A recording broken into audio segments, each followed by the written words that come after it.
Hey, howdy. Hello. How's everybody doing? Happy Tuesday. Yeah, Yeah. Tuesday night. Yep. Yep. We made it. We're here.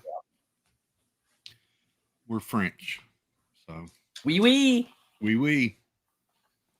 Oh. You look very dark. I do.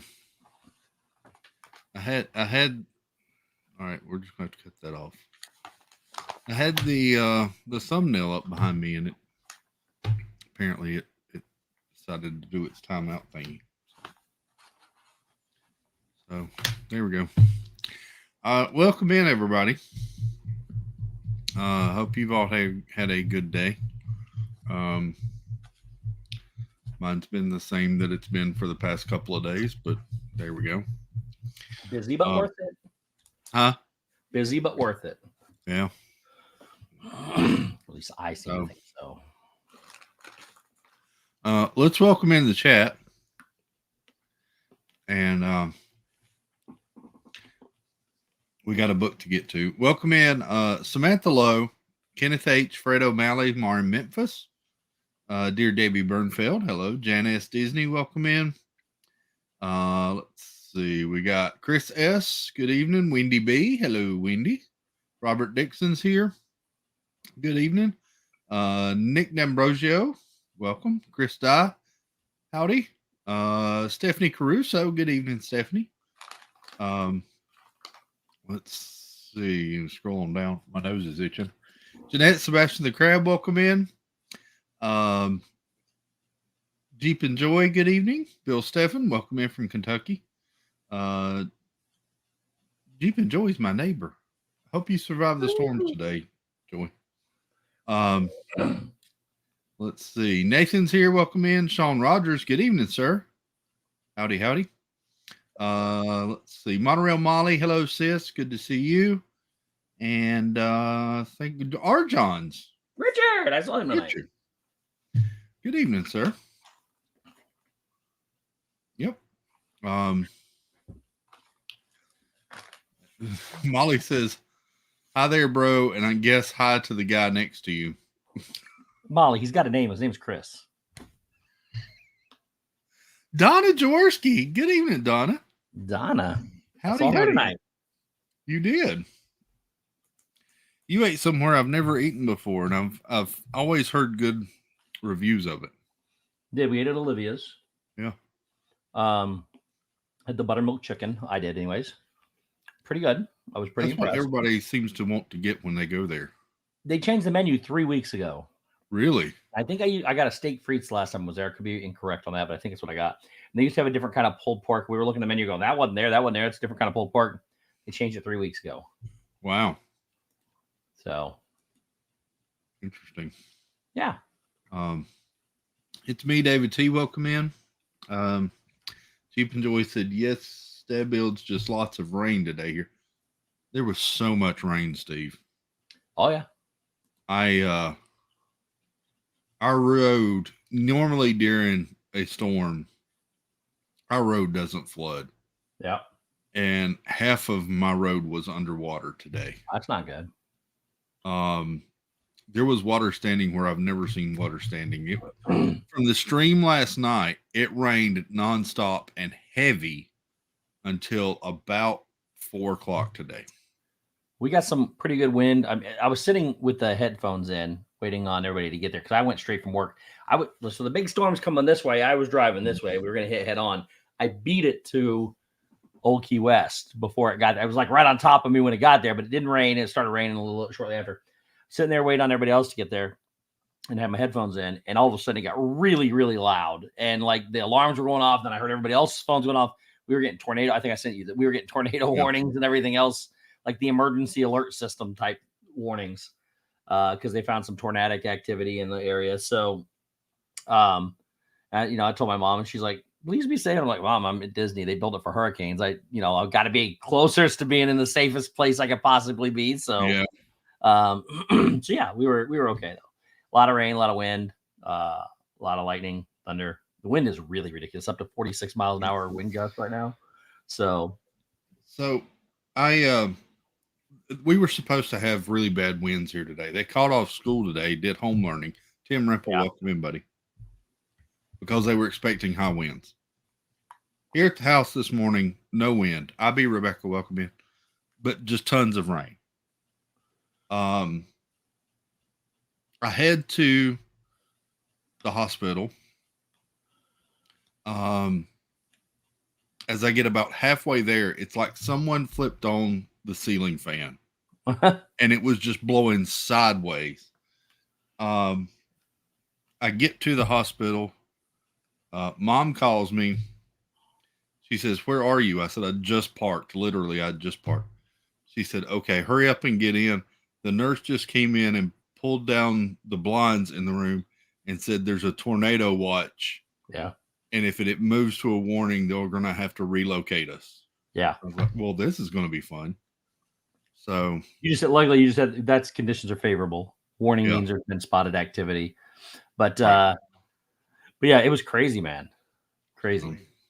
Paul Engel, welcome in. Good to see you. But yeah, it was crazy. So temperature wise, it was 80 degrees today on my way over to when I was going to the thing. Yeah. It's supposed to be 49 tonight, a 31 degree drop in temperature in 6 hours or whatever it is.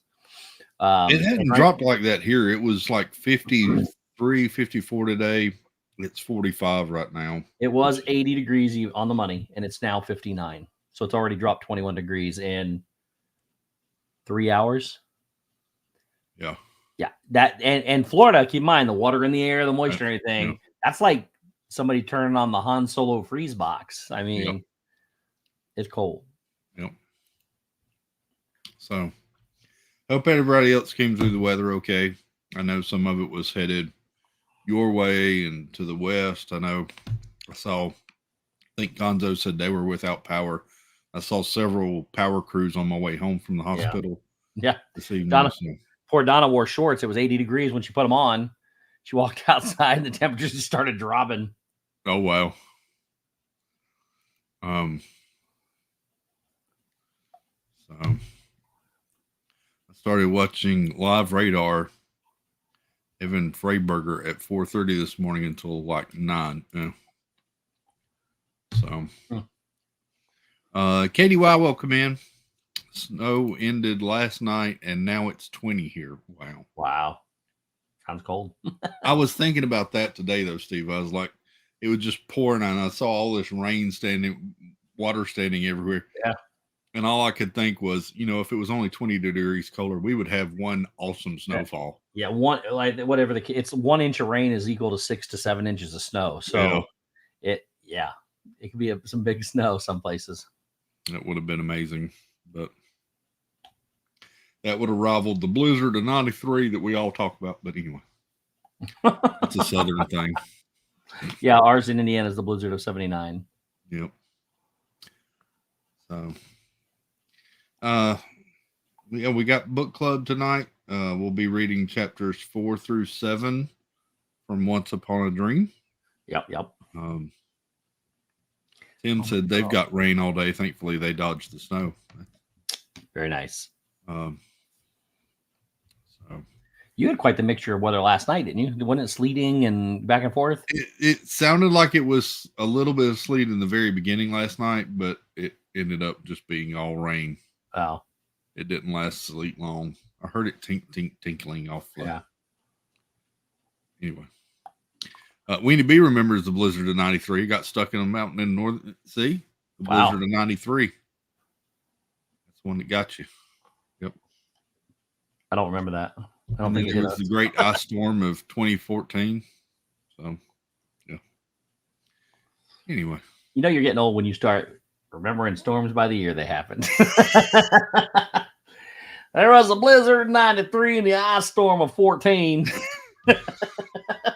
Around here, people used to always talk about Hugo, though. Hurricane Hugo. I remember Hurricane Hugo. My grandparents were in it. Yep. So I actually have a book. It's really awesome. It's in storage. When my grandparents passed away, nobody wanted the books, and I wanted them. I wanted all the books. So I collected them, and then the Hurricane Hugo book is the one that stuck out to me. It's got pictures and everything, and they live right there in Myrtle Beach. So, yep. Yeah, it was crazy. That one was nuts. It came all up into the state and tore up a lot of area up into Sumter and different areas. But anyway, yeah, back in the day. So I guess that's enough reminiscing. I don't have much else to show or anything tonight. 100 Acre Wood, welcome in. Good to see you. Well, let's read. If we got time, we can always. You got a whole contraption, a room thing there to do. So yeah, we got reading to do. I walked into the office about 45 minutes ago, and I really wanted to start working on this Lego again. Hey, from last night. Read, and then you can do some Lego. There we go. All right, so we're starting off with chapter 4. And here's your disclaimer for this evening. Steve nor I speak French. Oh, speak for yourself. Oui. That's the extent that Steve and I speak French. Mademoiselle. Yeah, the heat is working tonight, Robert Dixon. Yeah, just to mention that too. I walked in, heat was working tonight, so nice. But anyway, all right. So here we go. Starting with chapter 4. Doce Dame Jolie. Once Upon a You Dream. so nailed that. Thank you. Without thinking about it, Aurora used her thumbnail to crease the spine to see if it felt like a real feather. It did. She swirled it between her fingers thoughtfully. There were still pigeons, of course, quite a flock of them in the courtyards now, which peasants occasionally trapped for dinner, not always trusting magical food. They didn't have feathers like this. There were some chickens and ducks left, but even the prettiest, most iridescent winged drakes didn't sport a blue of this purity. There were a few descendants of foreign birds from the jungles kept safe in golden cages, but the blue ones were very light, like the tiny flowers in ancient tapestries, not like this. She held the feather before her as she, much more thoughtfully, made her way to her room. Aurora lived in a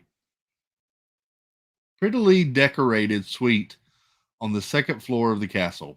All of the surviving royalty and lesser nobles lived in the main keep, as well as those foreign dignitaries trapped in the kingdom when the world outside finally collapsed. The lesser survivors, the peasants and servants, lived in a hastily erected shanty town in one of the larger courtyards of the bailey.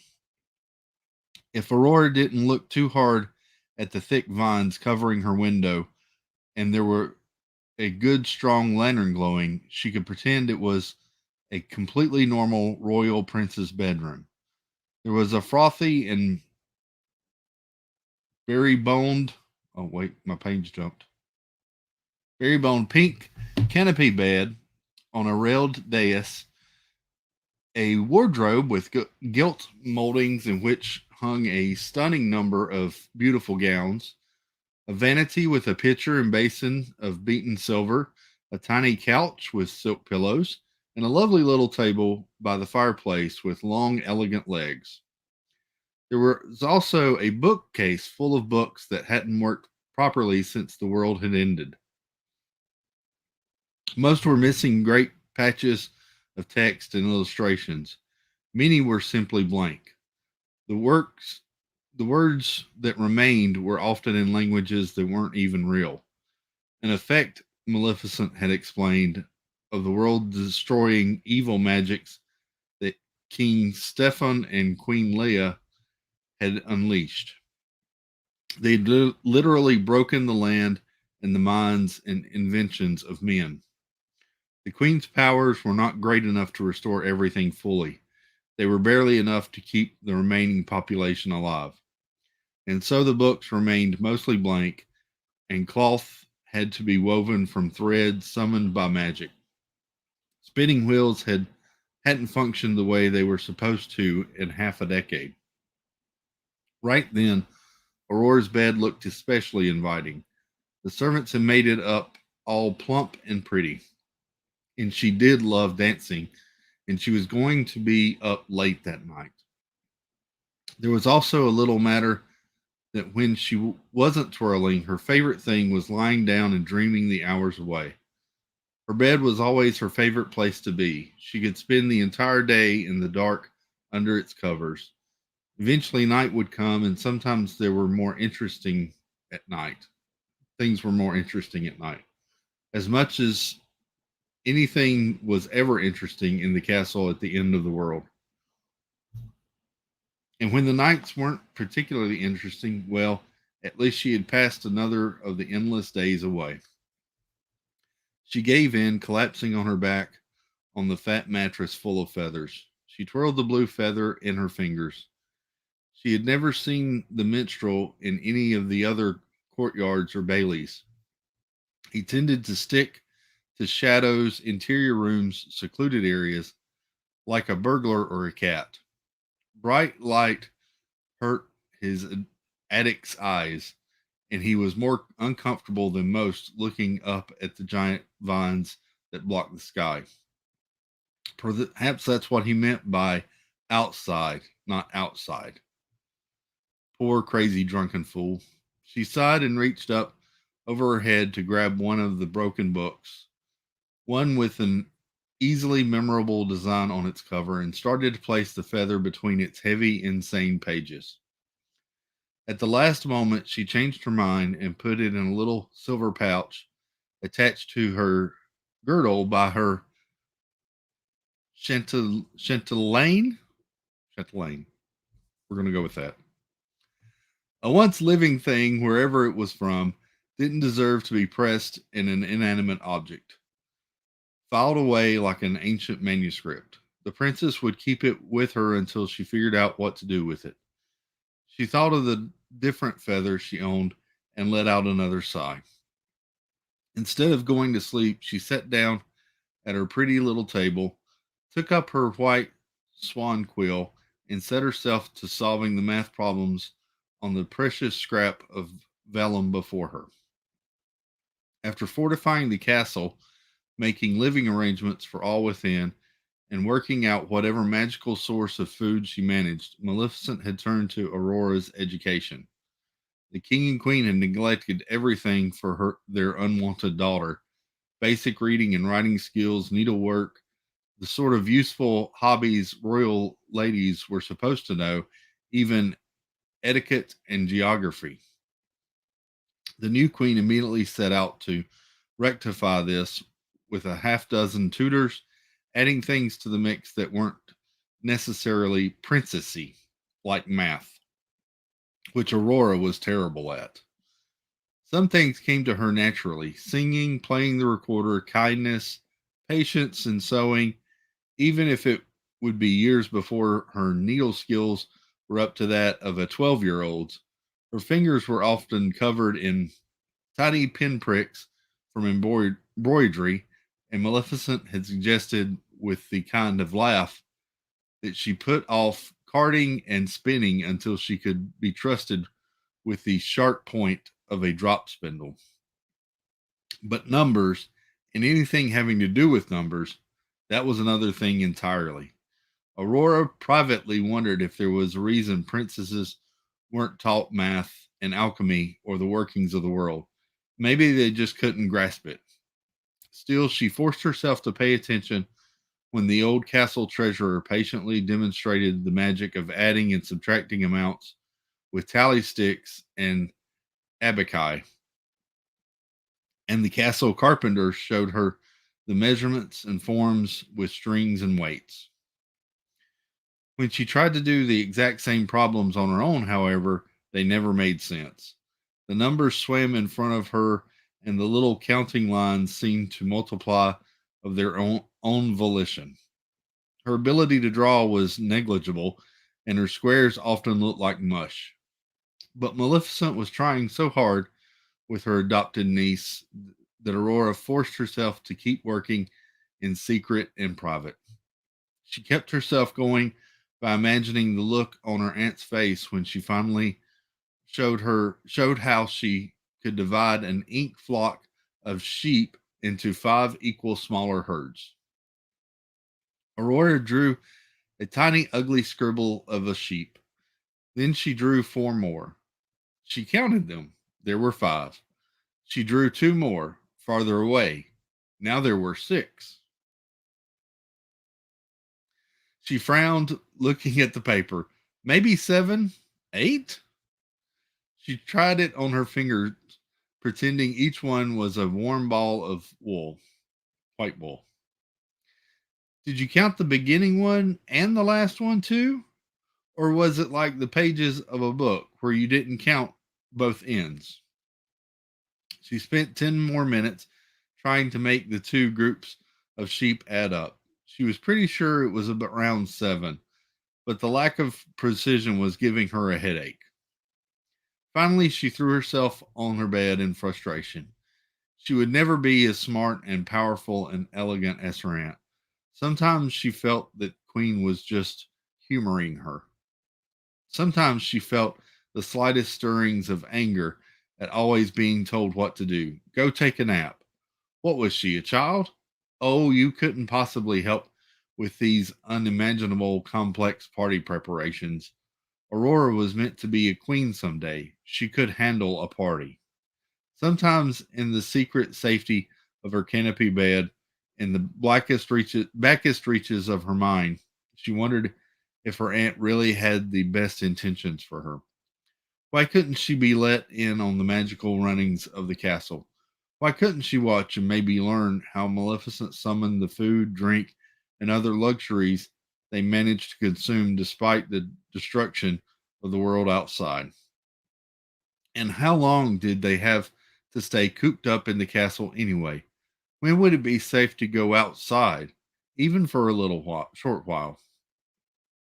There was a story of a priest had told her once. The poor priest who somehow wound up outside the castle when everything happened.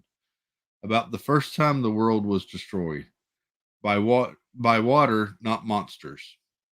After enduring the flood in a boat for weeks, the surviving humans had sent out a dove or a hedgehog or some other bird to see if there was dry land anywhere yet. They couldn't they do that? Couldn't they send out one of the inhuman guards? Couldn't they leave to explore and come back using some of Maleficent's magic somehow to protect themselves?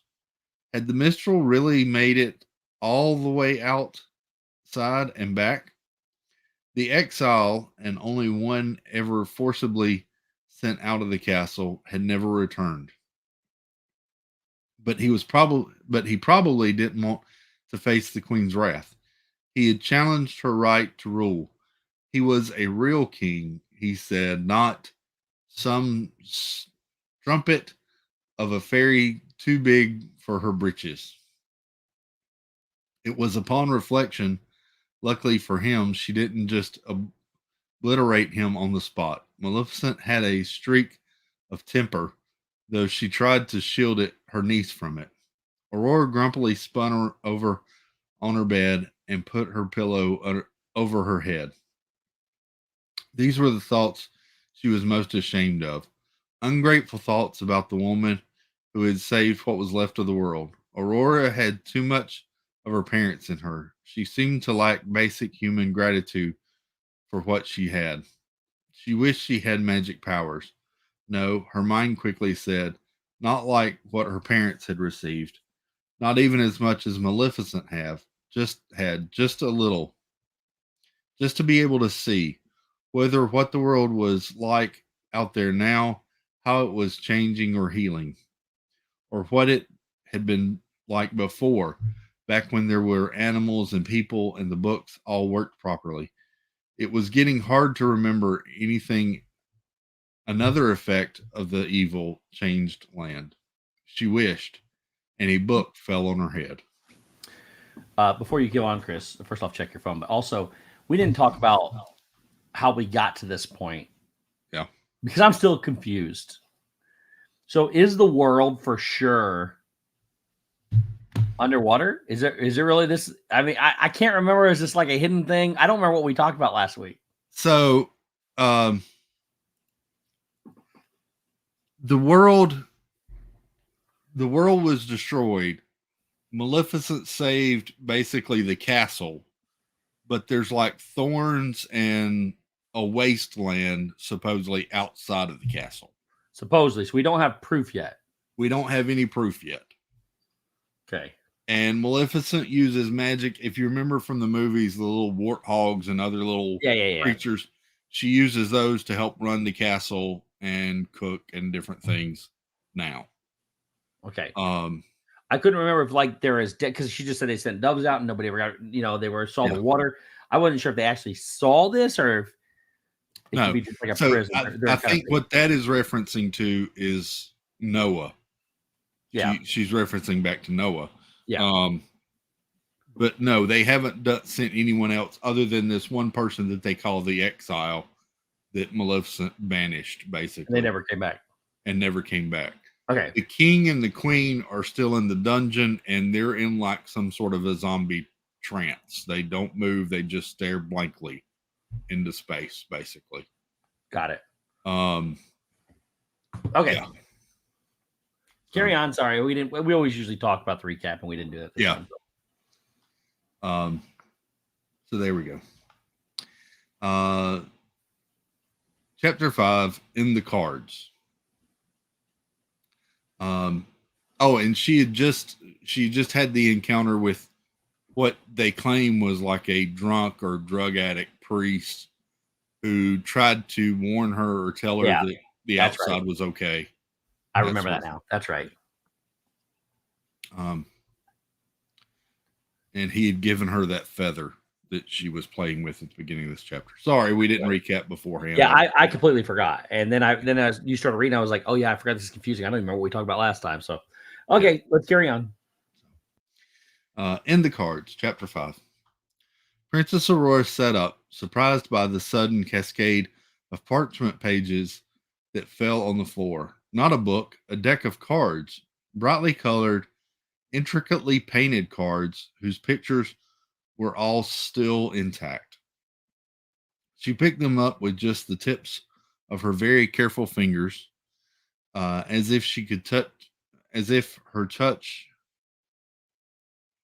if at her touch they would disappear back into her imagination. The first few were familiar.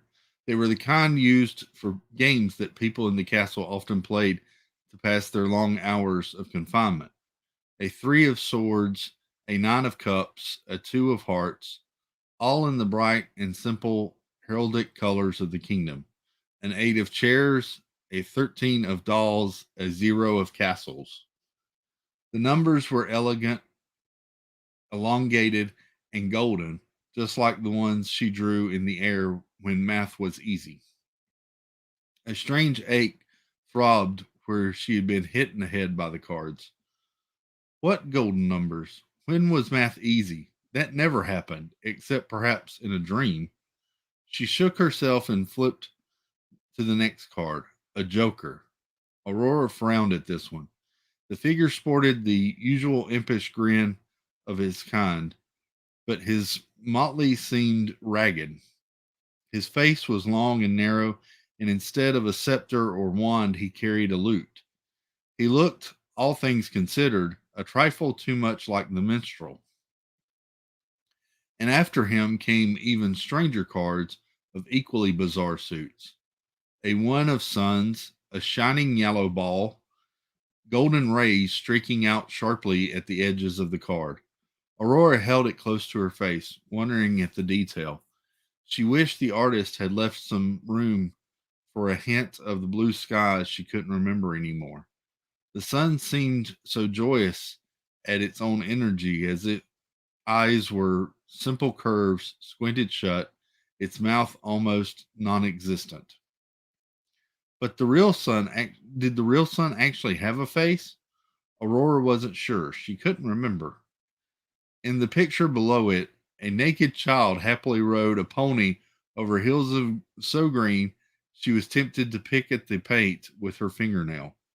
His mount was dappled white and black and had a horn and a beard. None of the remaining horses in the castle looked anything like it. The next card was of a girl who looked at first glance like Aurora herself, arms wrapped lovingly around the neck of a lion. The lion was tawny and orange and red, and the girl's golden hair was so thick and mane-like she could have been a version of the sun itself. Aurora knew lions because they were carved into the decorations around the castle and inscribed upon heraldic shields. On the card after that, a girl who also looked like her was touching a different beast on the nose. Aurora had no idea what animal it was. Tiny like a squirrel, but with overlong, soft ears that were as ridiculous as the horn on the pony. Its pink nose sprouted long whiskers that were so carefully painted, Aurora felt her heart break. She wished she could touch such a creature, like the girl in the picture. And finally, there was an animal by itself in an open green patch surrounded by trees. It looked like a bit like a horse, but for its shorter body and much slender legs. It had no mane, and its tail was short and fat. Its head had turned backward, cocked as if listening for danger. Aurora looked around quickly, suddenly nervous. No book in the castle had all of these pictures, and even if even the tapestries were blurry, it seemed like this strange deck was complete. Why these? Why now? Princess, your highness, a voice called from outside her door. Aurora quickly slipped the cards into an ungainly pile and, looking around for some place to stash them, shoved them into the pretty little velvet bag set out to go with her gown that night. Without waiting for an answer, the owner of the voice swept in, tiny, round faced, and as delicate as a dragonfly. Aurora felt a burn of guilt heat up her face and breast. Lady Liana was her handmaiden and closest friend, and the princess was her only friend. She had been part of a visiting envoy when the end of the world had come, destroying her homeland, her parents, and everyone she had ever loved. Despite her completely appropriate dress and the very stylish, intricately braided buns of ebon that covered her ears, there was something unmistakably foreign about her very large black eyes and grayish skin. Other members of royalty in the castle tended to shun her. You're not even partially dressed yet, Liana scolded, but she didn't click her tongue the way another might have. She flowed from one side of the room to the other, gathering things for a ballroom transformation. Brush, ribbons, underskirts, golden tippet, golden shoes. Aurora said up until a moment ago, the ball had been arguably the most important or at least interesting thing in her life. The one and only event there was to look forward to every month. But now all Aurora wanted was for Liana to go away so she could go back to lying on her bed looking through all the cards. The handmaiden planted herself beside the princess and began to unlace the back of her day dress. Your second cousin, Mistress Laura, refuses to wear the gown you so generously gave her that bolt of cloth for. Really? Aurora asked, momentarily distracted. I thought she would look nice in that dark aqua. It matches her eyes. I think it was less the color than who chose it, Liana said crisply. Having finished with the laces, she firmly but politely turned Aurora around and started helping her out of the long button sleeves. Oh, bother. Well, she's just a girl, Aurora said, shaking her head and her arms to get the long sleeves off. She's 15, Your Highness, her friend said with a barely audible hiss. I would keep an eye on her insolence. You have many years of close confinement with her and her admirers ahead. Aurora shook her head with a smile. Liana, this is not like the court where you're from. There are no conspiracies. There are no plots. She is a girl who doesn't want the future queen choosing a dress for her. I understand. I don't like it when people tell me what to do either. There was a moment of silence. Aurora realized that last bit had come out far more vehemently than she had meant. Liana's large eyes were unreadable as always. Oh, absolutely. And the exile was just a friendly neighboring king. That was different, Aurora said, uncomfortable at the memory. He wanted to take over the castle. He actually tried to organize a coup. It started with talk, Your Highness. He told Queen Maleficent she had no place ruling, that he was better suited. It started with talk and ended with him being thrown outside for all our safety. If you truly like Mistress Laura, you will caution her to curb her tongue and to obey those above her without question. The princess was silent. All she remembered from that confusing time was a white bearded, fat little blustery man shouting and arguing like a storm against the cool, sharp figure of her aunt. The fury of his words had been split and dissipated by the calmness of her demeanor. And then his cursing when the inhuman servants threw him outside. Liana relented, seeing the troubled look on her mistress's face. Come, she said, get out of that, and we'll put you in your dress. She turned to the wardrobe with the precision of an insect. Aurora shivered out of her dress, letting it fall to the floor. It was a fun, dramatic moment, but Aurora was a good girl who could not resist immediately stepping out of it, picking it up, and smoothing it out, the way she had been taught to take care of clothes. No, wait, no one had taught her. She had been ignored and left to run wild with the servants and dogs for years. She put a hand to her head. Here, now look at this, Liana said quickly, bringing the new dress over. This is the dress for a royal princess. It was indeed, and Aurora couldn't help smiling. The skirt and bodice were as dark blue as she imagined the sea had been, dotted with golden shots of thread, the way she imagined the ocean had sparkled under the golden sun. The girdle matched her tippets, both made from the same golden cloth taken from one of the old queen's dresses. Remind me, we need to look up and see what tippets are. Palace seamstresses and ladies of the court had worked all day and night on it, and all of the outfits for the ball. It's a woman's long fur scarf. Oh, okay. Worn around the neck and the shoulders, and then it drapes down. Okay, carry on. Thank you. It was so nice for everyone to make this for me, she murmured. It's generous of you and the queen to give the ladies something to do, Liana almost snorted. What do you mean? This took weeks of work, Aurora said, showing her the fine seams. Seamstresses must sew. Ladies must dance.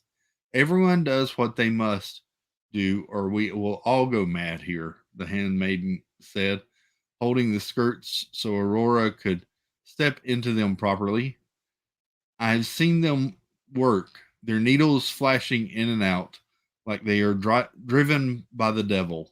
Even the peasants brush their donkeys and slop the pigs and try to grow little vegetable gardens despite the food our loving queen provides with her magic.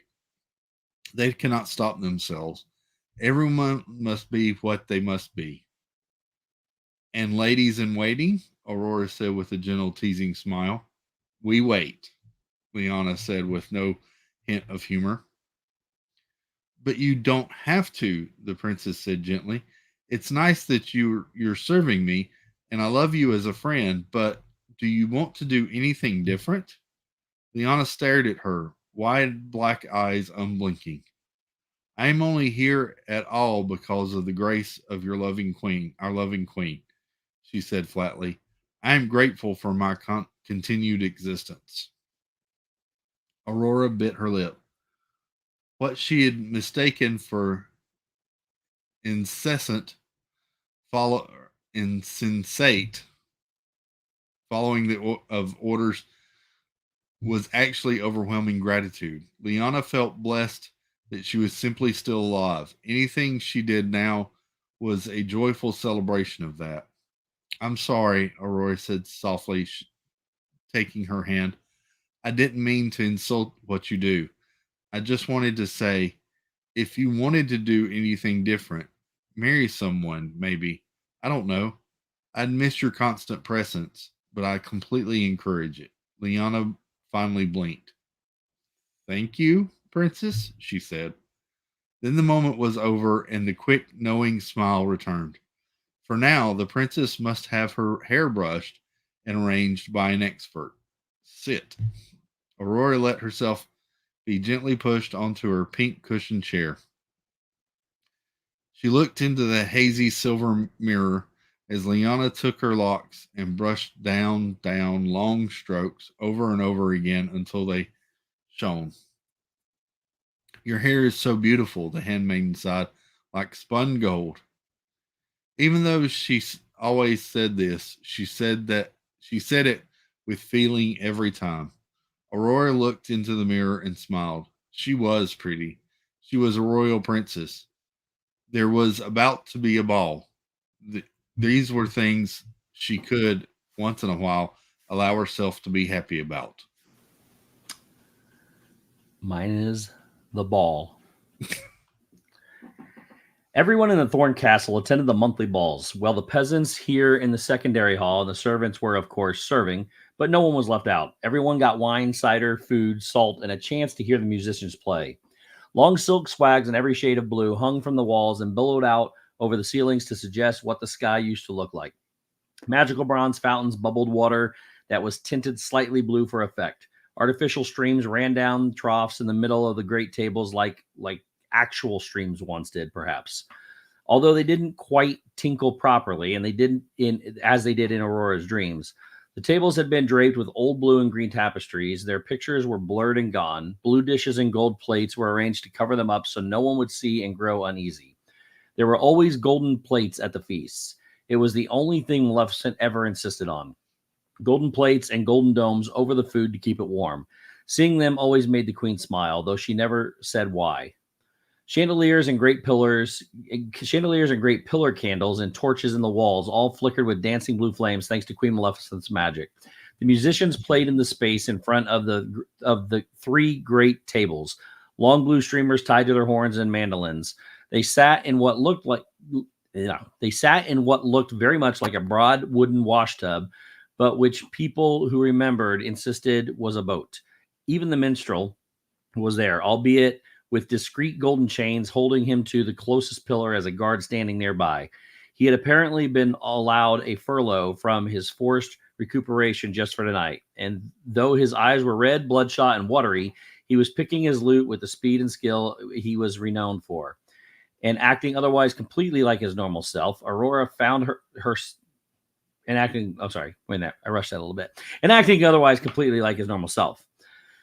Aurora found herself heaving a sigh of relief and disappointment, guilty disappointment. She genuinely liked the minstrel and didn't really want anything bad to happen to him.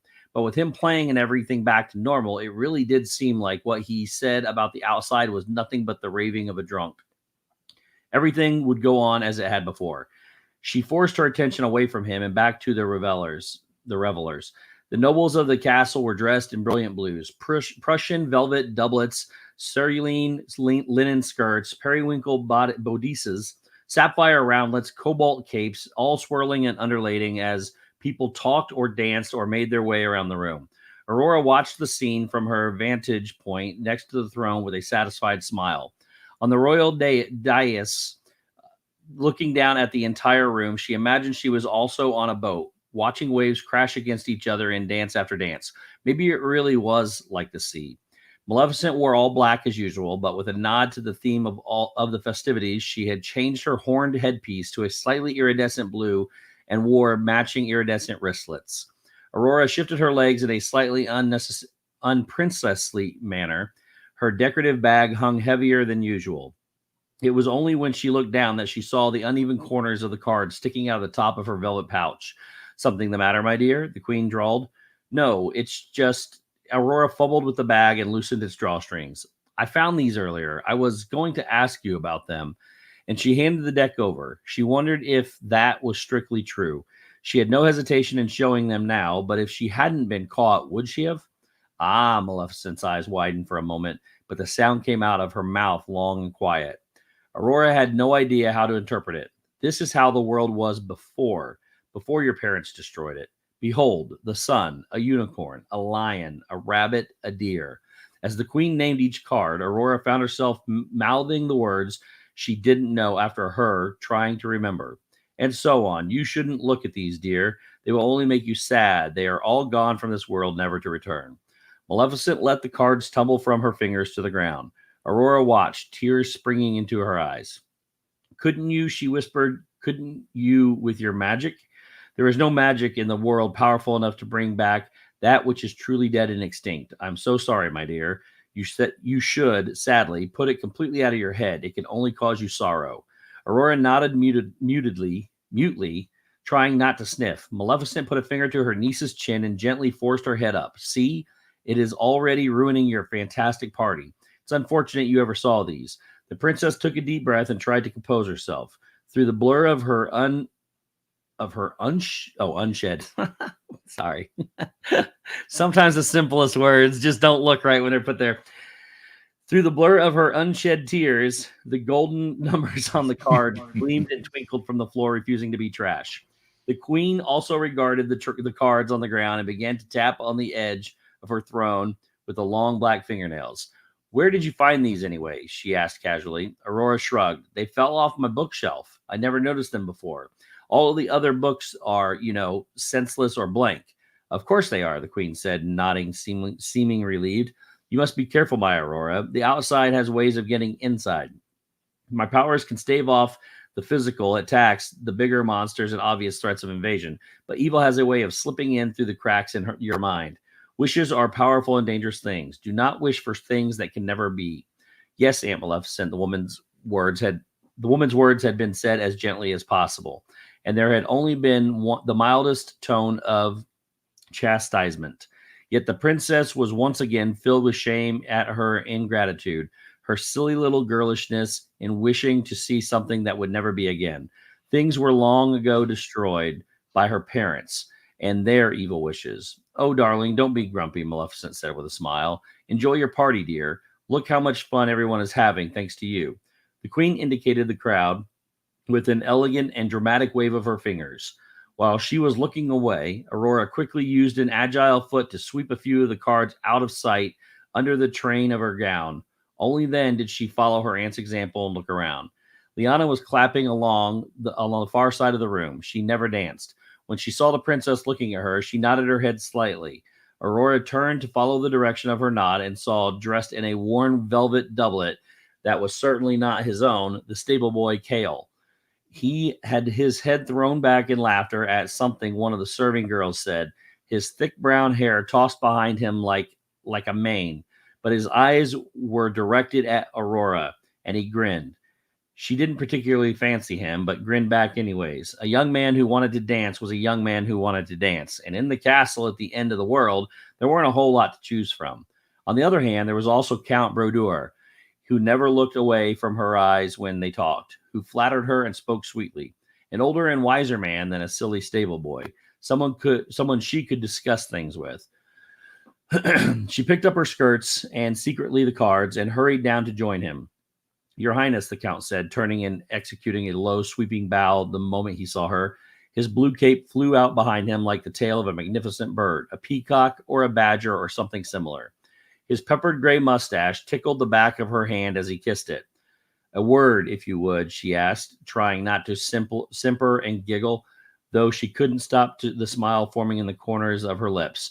It was also hard not to look at her hands as they stuffed the cards back into her bag. You may have all my words forever, Your Highness, he promised, only the twinkle in his eye betraying any admission of hyperbole. Also all my dances. He put his arms out, and Aurora gracefully scooped up the train of her gown and let him lead her delicately out onto the floor. Their fingertips just touched in this most proper of dances. When she spun, she saw Kale miming an arrow striking his heart and feigning big tears. But he had another drink of cider and didn't seem overly concerned as he chatted up the maid who had brought it over. May I ask you a question, Count Brodeur? Discreetly, she asked, turning so she avoided looking at the stable boy. Always, Your Highness, the Count said, his interest definitely piqued. Intrigue, schemes, anything to relieve the boredom around here?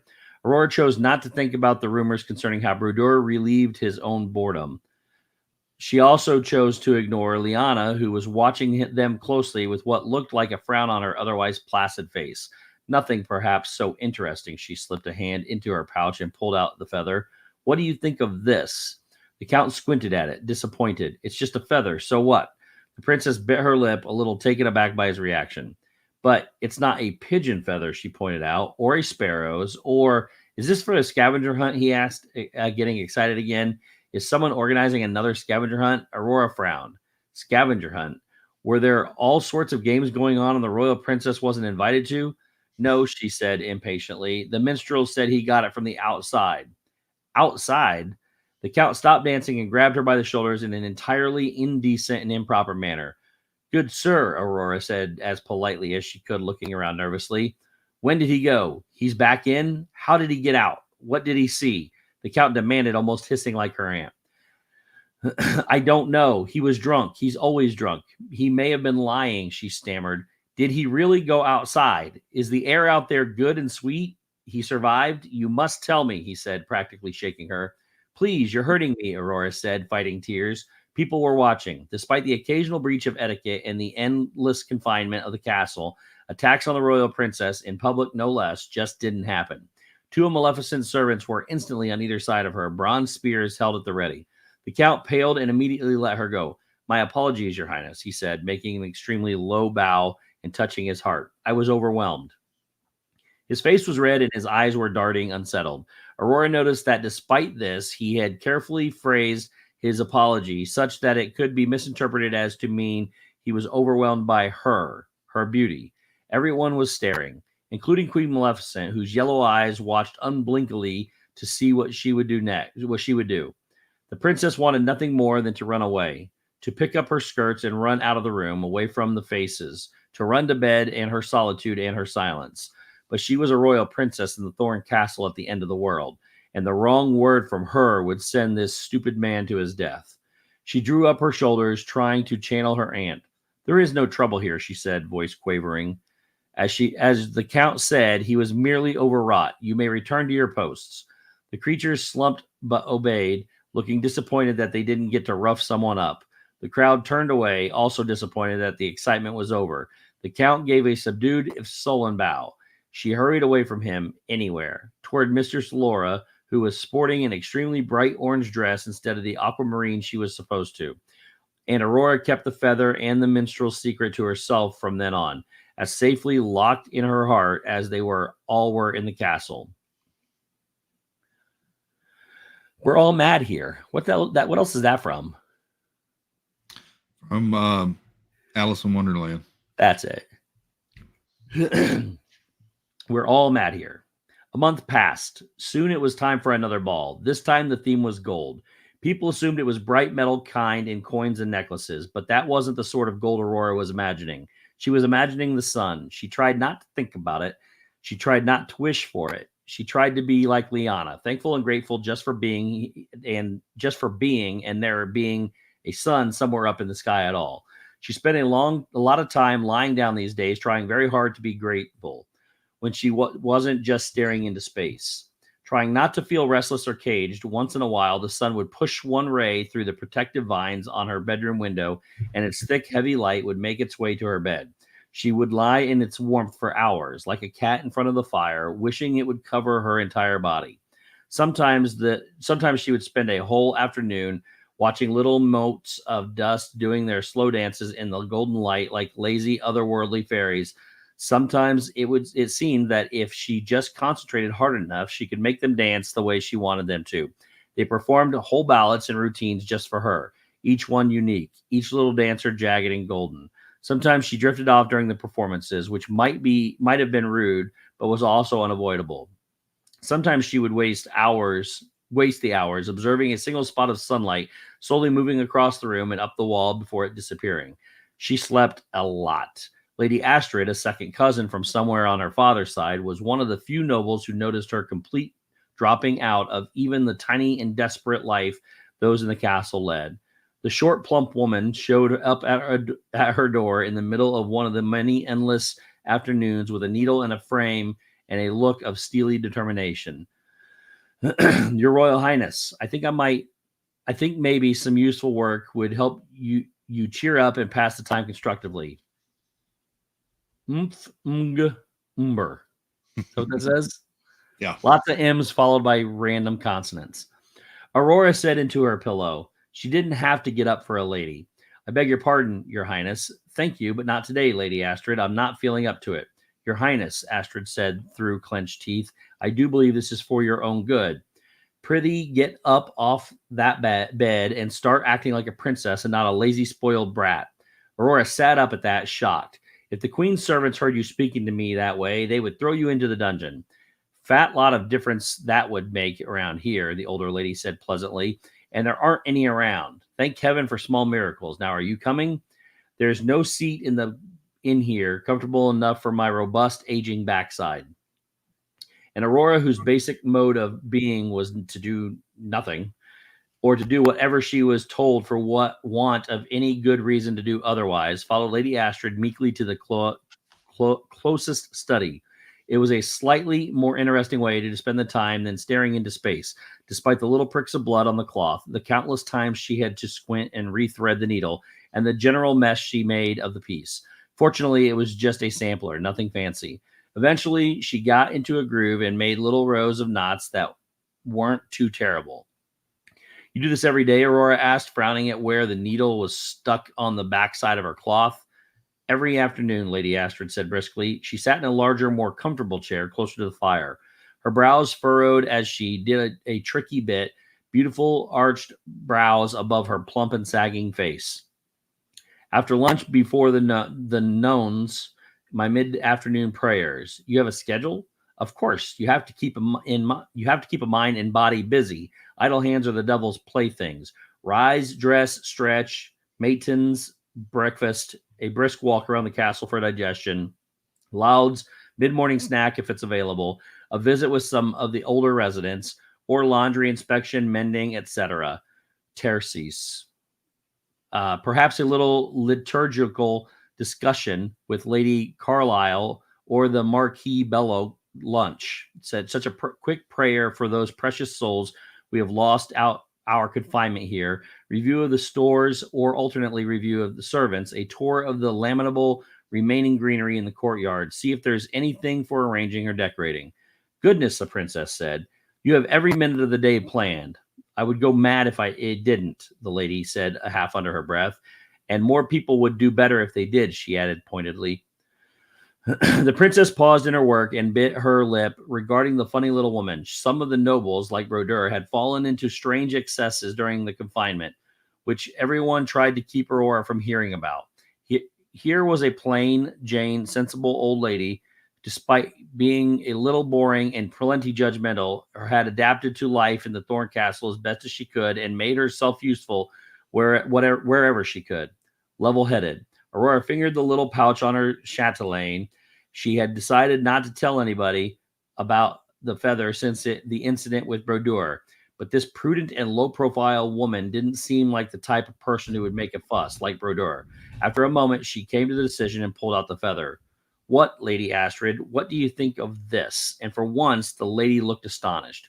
Her face softened when she saw it, crumbling into something like wonder. It looks fresh, she said softly, not years and years old, and it's too imperfect to be magic. It looks like it's from the outs. She started to reach out her hand for it and then curled up her fingers at the last minute. Where did you get it? I am not sure I can say, Aurora admitted, thinking about Brodeur's reaction. Do you know what kind of feather it is? What bird? Oh, my thing just changed. Sorry. Sorry. I was sitting here and the pages turned on me. I got to find it. Yeah, that happened to me once. There we are. I'm not sure I can say, Aurora admitted, thinking about Brodeur's reaction. Do you know what kind of feather it is? What bird it's from? Do I seem like the sort of expert on animals, on birds, and other winged things?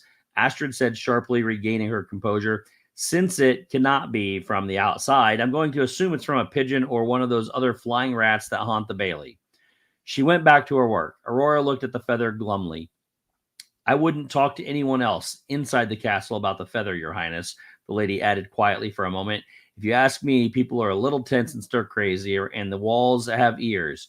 Your blessed aunt has saved us all, but she gets very touchy about anything having to do with the outside. For good reason, I suppose. I'll keep your secret. There are others who wouldn't. The princess nodded again glumly.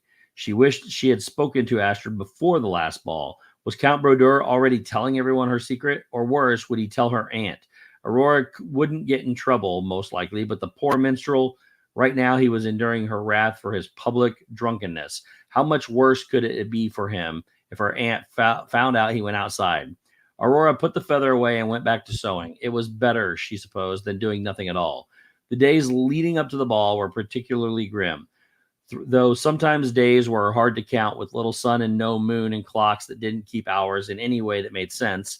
But even with the world changed, seasons ran amok, the moon gone, and the protective vines keeping the castle dwellers safe from the unnatural world that raged outside, there was still some markers of the course of time. At the beginning of each year of their confinement, for instance, a strange bell would toll across the land. Once or twice a day for several days, it would strike its reverberations lasting for hours at a time, gradually increasing and echoing in the corridors until everyone was fairly shaken and crazed. Everyone from the lowest peasant to Aurora herself stuffed their ears with wool and cowered under their pillows trying to escape the sound. Even Maleficent seemed to be gritting her teeth on edge. The passing of weeks could be observed by keeping careful track or observing how the queen herself waxed and waned. By the end of each ball, she was healthy, energetic, and her magic was at its most powerful. For many days after, meals were interesting and fantastic, new diversions were summoned, clothing was refreshed, and the stores were all restocked. Everyone rejoiced. The life in the Thorn Castle was bearable for a time. But after a while, the queen began looking more tired, with deeper shadows under her eyes and a languor that surpassed her usual show of ennui in the days furthest from a feast. Good Lord. Meals were still served, but the food was gray and bland and hard to remember. The fires and candles and lanterns, all burning with magical fuel, dimmed. People clustered closer to them and went to bed earlier, terrified of the thought they might go out entirely. Between the constant grayness of the keep and the strangely forgettable meals, time lost all meaning entirely, and people began to lose any remaining hope they had. They flitted through the halls like ghosts, silent and gloomy. Often, this is when they finally noticed that someone had disappeared from their dwindling ranks and found the body of someone who just couldn't take it anymore. At these times, when morale in the castle was at its lowest, when even the peasants seemed to give up on their little gardens and things grew dusty for lack of the servants' care and no one reprimanded them, no one had the energy, and at these times, Maleficent would ask Aurora to sing for everyone. All would gather in the great hall, nobility and royalty in front, of course, on chairs and cushions arranged for them. Behind them were lesser nobility and the remaining artisans, merchants, and freemen on stools and rugs. Then the villeins and peasants and servants, wherever they could fit themselves. They all forgot their hunger, their confinement, their growing insanity the moment her voice rang out the very first note. The princess sang for hours, for everyone, at a time when she least wanted to see anyone, much less sing. I couldn't do it this time, Liana. Aurora sat slumped on her pink cushioned chair, and her hair around her in very slight tangles, which was as messy as the handmaiden ever let it get. Liana regarded her princess with impassive eyes. She was the only one who seemed unaffected by the doldrums and had little patience for those who were. You must, she said simply. It is much needed. Pleasant distraction for the people. Distraction, Aurora asked, momentarily roused by the odd word choice.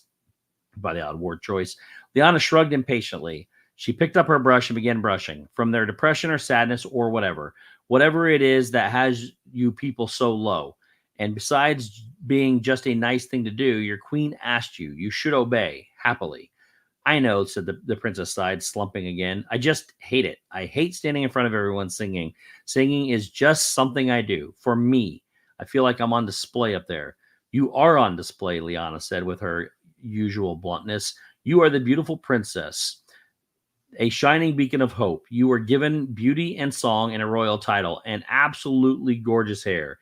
Being on display is one of your duties. And speaking of hair, she picked up a single long golden lock and began to systematically brush it. I didn't ask for any of these things, Aurora mumbled. She pulled the feather out of her chatelaine and began to roll it desultorily through her fingers. Nobody asked for the things they are given most of the time. I didn't ask for black hair or my clumsy feet or what I am now, where I am now. Would you rather you were a servant forced to scrub all day? or one of the peasants out there pretending you're still farming the land.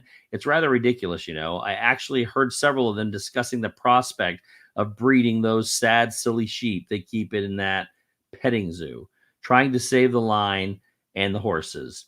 Aurora smiled knowingly. You don't like animals much, do you? Her handmaiden shrugged. They have their uses, I suppose. I love them. I wish there were more of them. I wish. She stopped herself, thinking about what Maleficent had said about wishes. Lyanna cocked her head at the princess curiously. Aurora quickly changed the subject. Did you ever have a pet or anything at all? Where you grew up? The girl stopped brushing. Her eyes grew unfocused, like Aurora had never seen them before. Her face softened at an unseen memory. I had a bird once, a raven. Aurora blinked in surprise. She stayed as quiet as possible, not wanting to disturb Lyanna out of her story. He had fallen out of his nest, fledgling. His flight feathers hadn't come in yet. I picked him up and brought him home, raised him from a baby. Without realizing it, Lyanna was miming the motions of what she had done, making her hands tuck the invisible bird into some soft cloth, carrying it delicately. He lived. He grew into a strong, healthy man bird with ebon feathers and a bright yellow beak. Such bright eyes, too.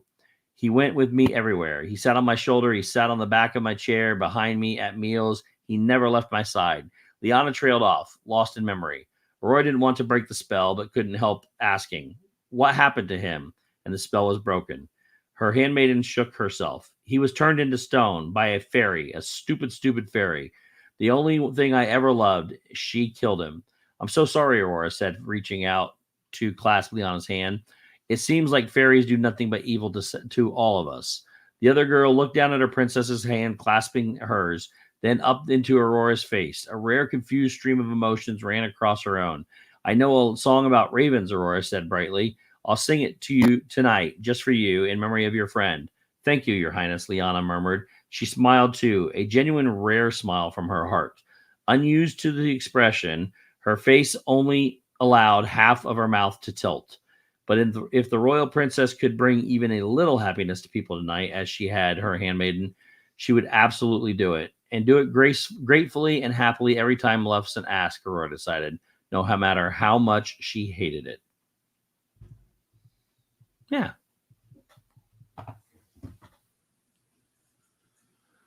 Well, there's a lot of nothing going on here. Yeah. 7 chapters, and I'm still not sure where we're going with this. Other than I do think they're being imprisoned into believing there's nothing out there. It's kind of odd that Lyanna had a raven, much like Maleficent did. Diablo. Yeah. So, very true. And the description of her is kind of odd as well.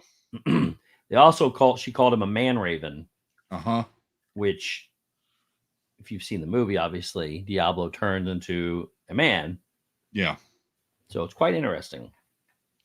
And the description of her appearance in the chapter I read, where it talked about her being more like gray skin toned and large black eyes, it sounds very familiar of Maleficent as well. And it is a very descriptive. It's been a very descriptive book. Uh-huh. I'm not sure we know what. I think it will wrap up good. I don't know what the plot is. I mean, in my opinion, I think Maleficent's holding them all there. I get that part of it. Yeah. I think it's becoming more clear. But this isn't the story of Sleeping Beauty that we know. It's not even close to the story. It's like it has nothing to do with the story of Sleeping Beauty, except the characters' names are the same. Right. And there are some very descriptive passages in here, but it's just, in my opinion, it's just filling space so far. Which is completely opposite of the way the Aladdin book went. Yep. And to be fair, I think I've said this before, this is not one of my favorite stories from Disney. Yeah. I'm glad it's our second book. It's what we can get it done and over with. I hate to say that, but it better fix itself because right now it's not doing great. In my opinion, it's not doing great, but we're going to keep going through it because we haven't gotten to the part where it's what if she never wakes up? Right. So Welcome in everybody that joined while we were reading too. Thanks for popping in. Yeah, I'm interested to see where this one goes. Because it's yeah. Other than the two characters, nothing is resemblant of the movie. So, yeah. Next week we'll be back with more reading. Starting out with the Bluebird of Happiness. Yep. Uh-oh. There was that a may be the feather we got. Huh? That may be the feather we got. That may be the feather. There was a spinning wheel, at least. That's true. There was a mention of spinning wheel. Yep. Oops. Yeah, definitely a different take.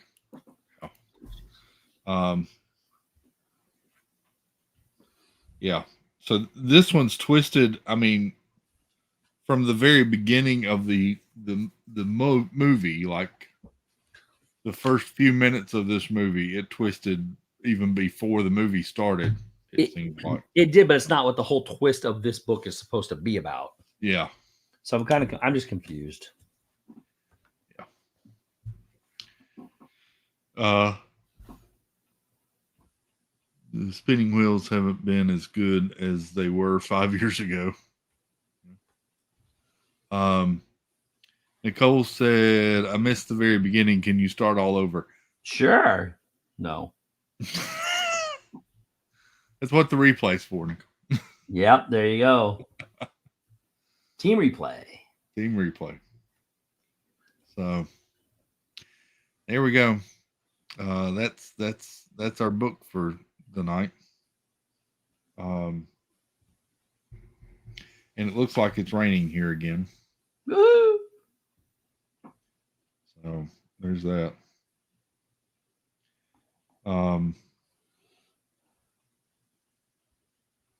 Yeah.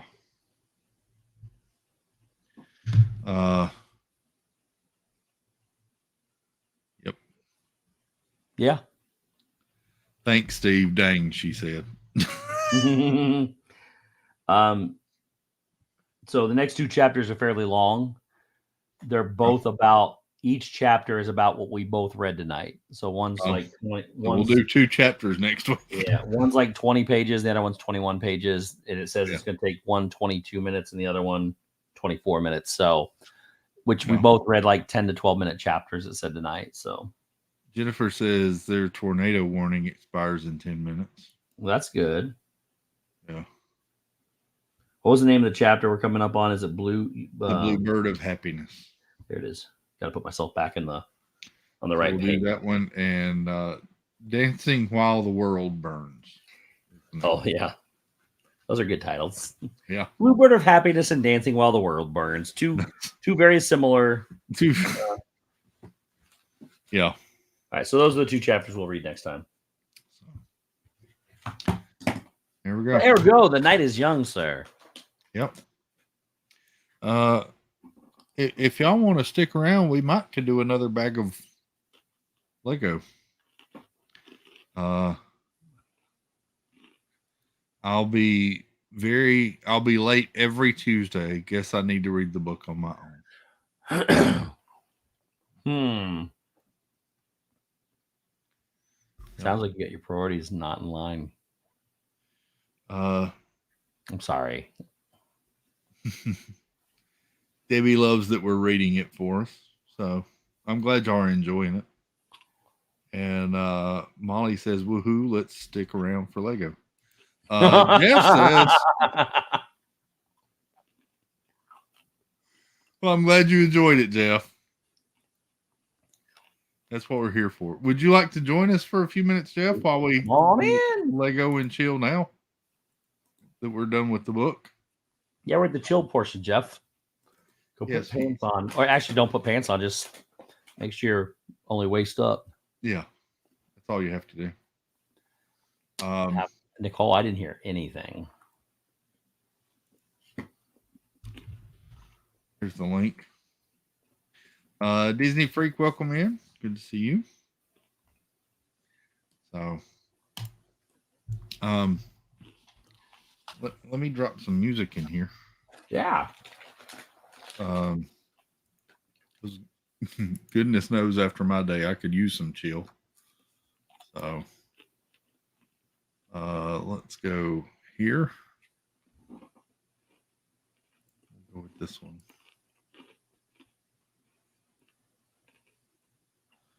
And y'all may have to let me know if this is too loud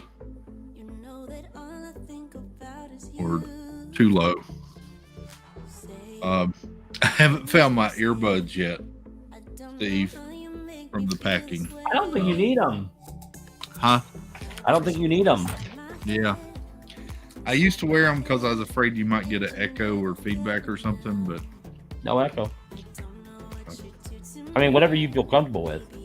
no, I'm good. I used to wear headphones and everything, but I got tired of this stuff in my ears. So I kind of have as well, to be honest.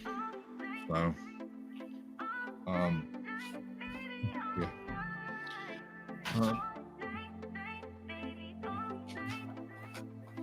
Turn on the build desk camera over here. yeah, we got another Yeah. camera. Don't forget it's not upside down. Yeah. I'm gonna jump into tidy up my valley a little bit. There you go. I haven't even got in there today. Yep. So,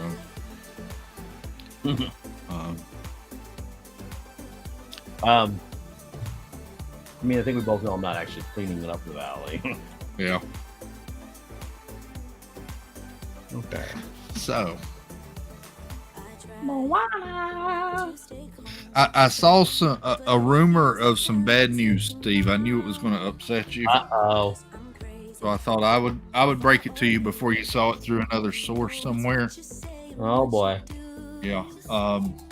There's a rumor that Disney is going to start phasing out Spirit jerseys. My heart is crushed. I know. I knew it would be. Whatever am I going to do now? Your favorite form of Disney attire. I hate those things.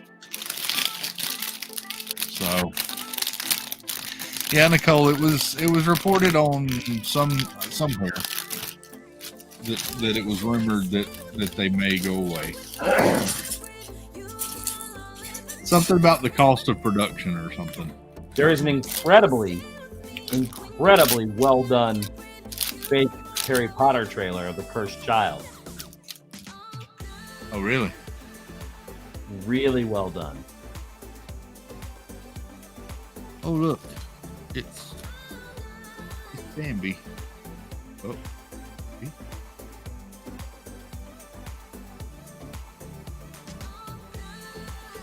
Put Bambi there. Don't have to put her together or him together or it together.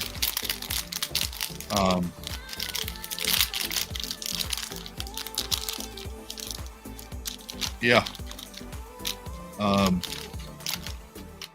See, Wendy B heard the rumor too. Yeah. I'll be honest, the girl child, I got a couple for the girl child, and she wears them sort of like pajamas. I got her like the really thick, fluffy ones. Yeah. She doesn't like to wear them a whole lot out and around, but she'll wear them as pajamas.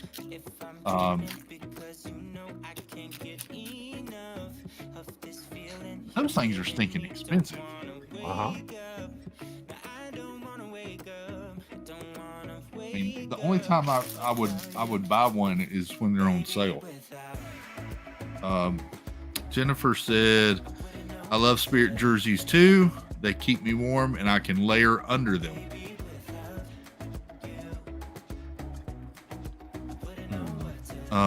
Wendy P says, "I hate it for those that can rock them, but they look like a tent on me. I own one very special one to me. I've worn it once, but won't let it go." There you go.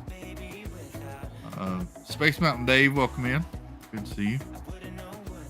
Yeah, I've bought at least maybe two of them. 2 or 3 of them, but I only buy them when they're on sale. And when I say on sale, I mean like when they're less than half off. I mean more than half off. Whatever. When they're really cheap.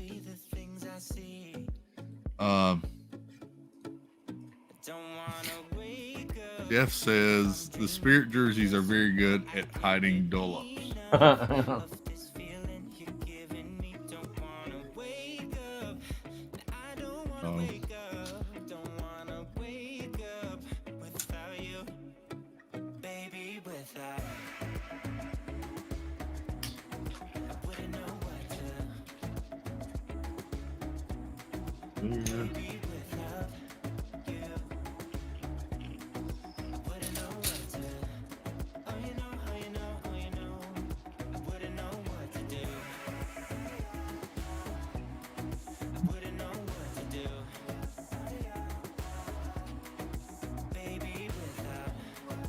Where'd she go?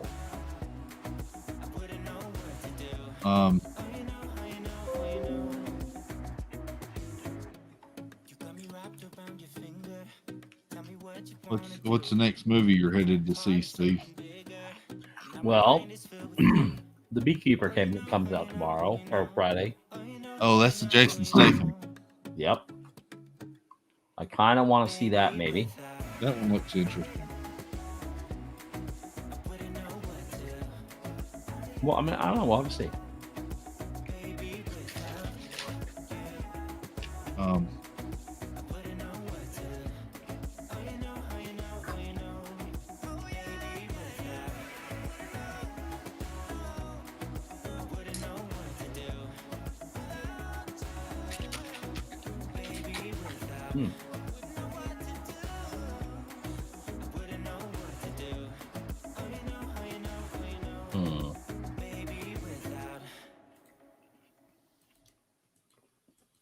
I'm not sure what this is that I'm putting together at the moment. This is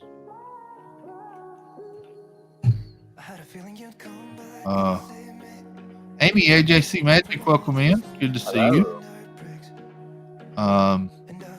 Janice says my favorite Spirit jersey that I own is one from Illuminate when Illuminations ended. I've worn it once. That's a cool one. Yeah. Yeah, that is a good. I like they that do design. like ones for special events and stuff.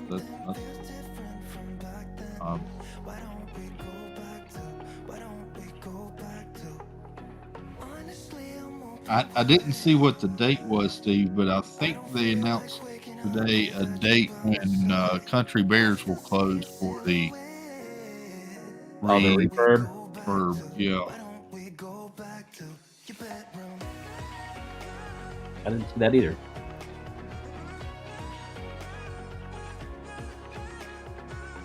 Which really makes me want to go see it one more time before it closed down. Yeah. I know you're not much for the. Yeah.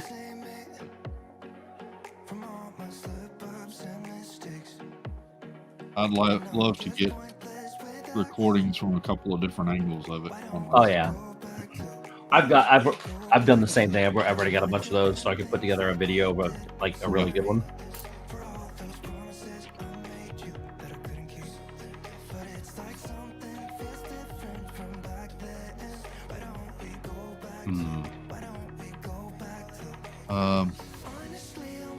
January 27th. Wow, they're wasting no Wow, time. that quick, huh? That's quick. So I won't get down there to see it one last time then.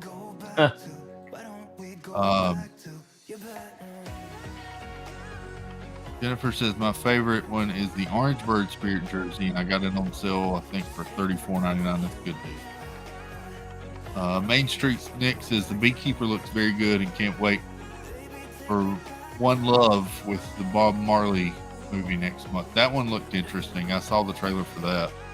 Yeah.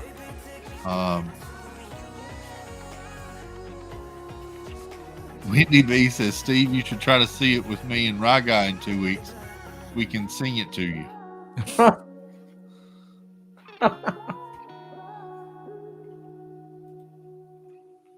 Oh man. Let's see. Oh, Monorail Molly will be there on the 27th. Nice. Nice.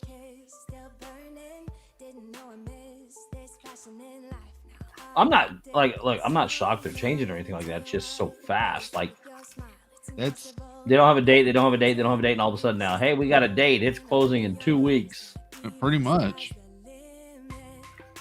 Yay! I feel obligated to come on now that I have the link. I mean, it'd be pretty shady if you didn't. Now I know how to get you to come on is publicly announce it on stream. Uh-huh. I just watch Pitt get destroyed by Duke. Oh, Yeah. Oh.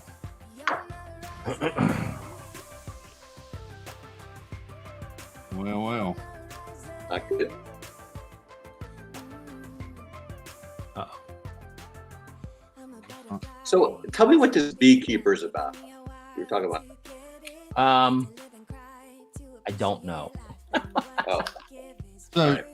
from what I Maybe read, the- from what I've seen, Jason Statham is basically like a revenge guy for people that have been like scammed, like their retirement pension Yeah. fund stolen, or they got scammed for something. Then he goes after the people that committed the offense, basically.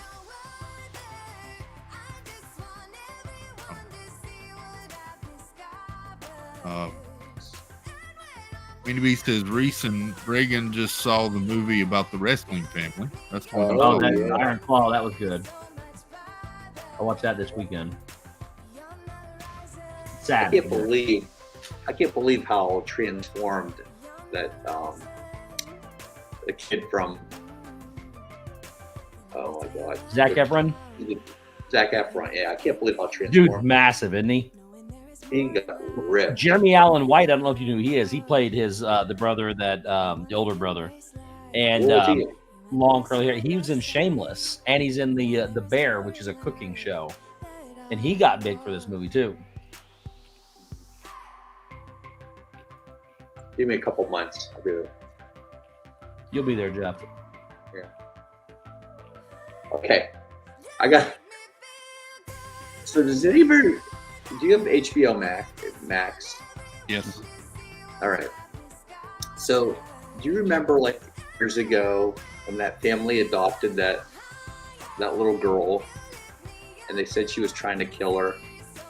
That she wasn't really a little girl; she was actually a little woman. There's a docuseries on HBO Max now that she's I've finally seen that speaking out. documentary, I think, or the commercial for that documentary. I don't think I know I'm what you're so on. intrigued by this. Yeah, it's So is that the one called her name is Natalia. okay, I saw another one then. Yeah. There's one on there called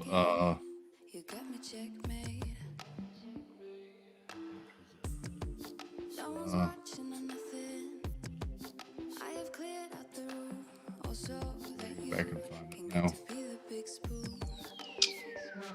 Here, I kept getting ads for it for some reason. I watched the first episode. There's like 6 episodes. I watched the first episode. Oh, They adopted her. They said she was 6 years old, and she was from Czechoslovakia or something like that, or Romania, I believe it was. But they got her home, you know, and they were giving her a bath and stuff, and she was like full-blown woman. So oh wow. it was weird. And they said like she would be standing at the end of their bed at night with a knife in their hand, and their knife. Oh, in their gee. hand. Is this a real thing? Yeah, it's a real, yeah. So the parents went to jail, I believe, for this, because they moved out of the house. They left her alone because they said she was a woman. She was a lot older than she thought that was under. Wow. You don't remember hearing about this? Like No. a few years ago? No. Oh. It's a true story. Yeah, it's a true story. It's on HBO Max right now. Her name's Natalia Grace, like Mars said. Yeah. The one that I saw recommended for me was Mommy, Dad, and Dearest. Oh, Something about a true crime story about Dee Dee Blanchard and her daughter Gypsy Rose. no thanks.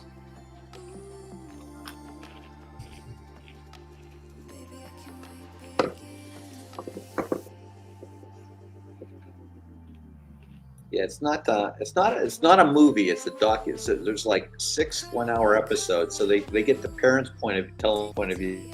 You know, the guy. They had this beautiful house. I mean, they had cars. They had 3 boys.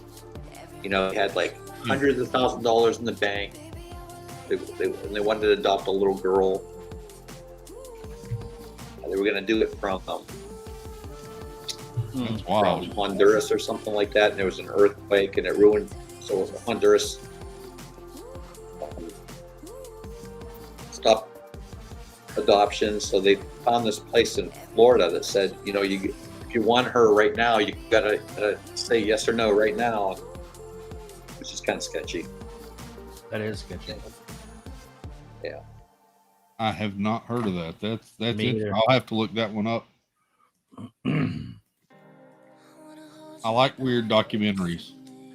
Yeah, have you Curious seen Case of Natalia Grace. You've seen the Making a Murderer thing, haven't you? Me? No, Either of you? no. I've heard of it, but I haven't seen it.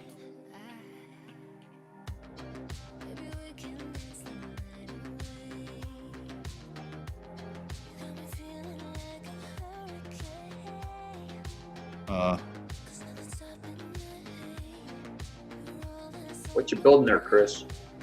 This is the Disney 100 Oh. camera. Gotcha. Winnie B says I don't watch stuff like that in order to protect my innocence. Molly said, "Oh man, I was addicted to Making a Murderer." It's very well done. Very well done.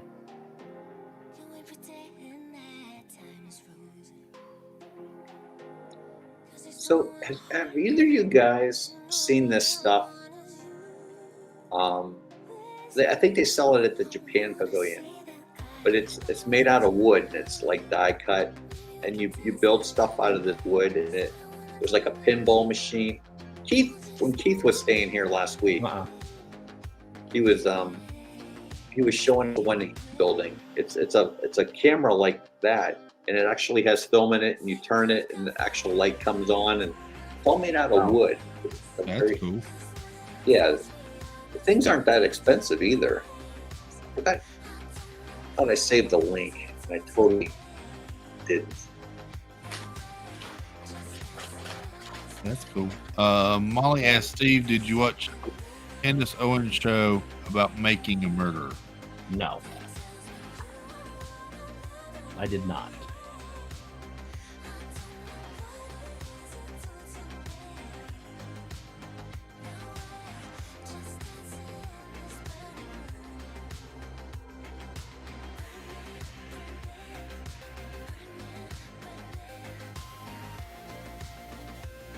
Are you just starting on that, Chris? That like early? I just started it started? last night. Oh. So this is a little stand that the figures stand on. And if you look,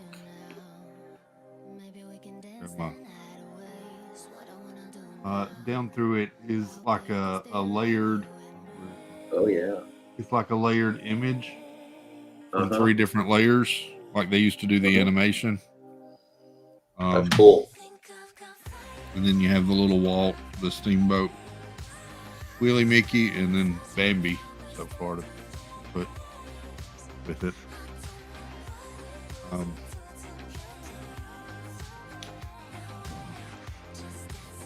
That's as far as I've gotten so far. This is as far as I've gotten so far with it. The kids got me this set for Christmas.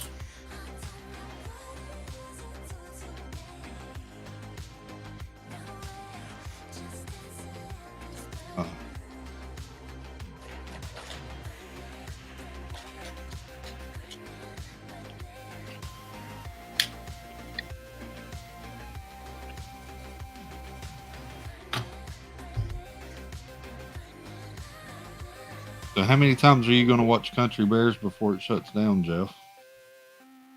I'm gonna go over. I like this show. I like Country Bears. Me too. Someone I'm else on not- this stream has an opposite opinion. That's all right.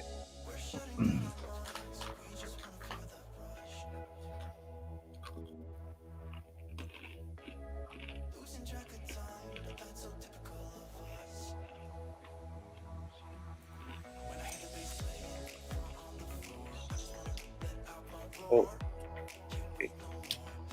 The here. did you show Jeff how the film, the build stacks up?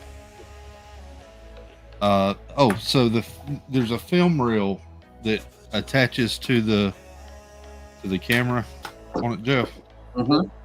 and it's you can't see it in the picture, but here's the in the book it gives you all the images and the dates for each one, and it's like a Lego version of each movie. Oh, that is so cool. And it goes time wise in order from Steamboat Willie to Encanto. That's very cool. So those wood kits are called ROKR, Roker. They're not expensive. I would try those. It'd be the first thing in Japan that's not expensive. That's not true. You got that puzzle in the Japan Pavilion. Well, yeah, I guess.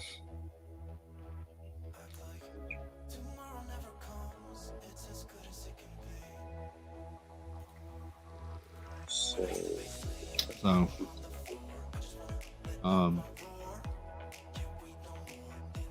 now snacks in the Japan Pavilion aren't cheap, but Well, the other puzzles in Japan too are like $50 for a 300-piece puzzle. that's true. I don't know if you can see my phone or not. But this is what he's building right here. This is all made out of wood, Oh, that's cool. and it also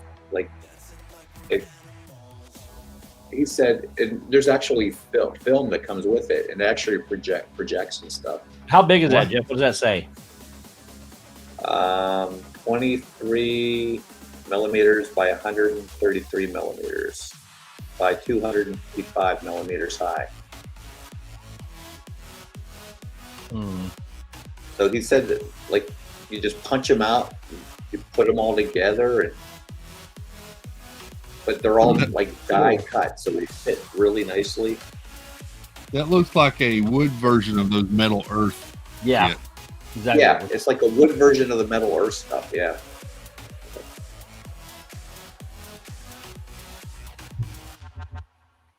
Evan sat out here the other day and opened up a Metal Earth kit. Jason Thibodeau, welcome in. And Des Noah, howdy. He opened up a Metal Earth kit and he took it all out and he looked at the instructions and he's like, nope, and put it all back in the kit. I was like, yeah.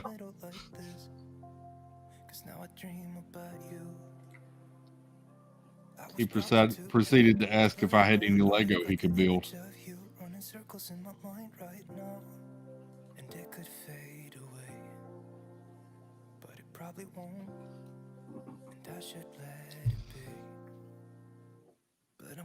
I couldn't blame him though. I tried Middle Earth one time too, and I took it out and did pretty much the same thing.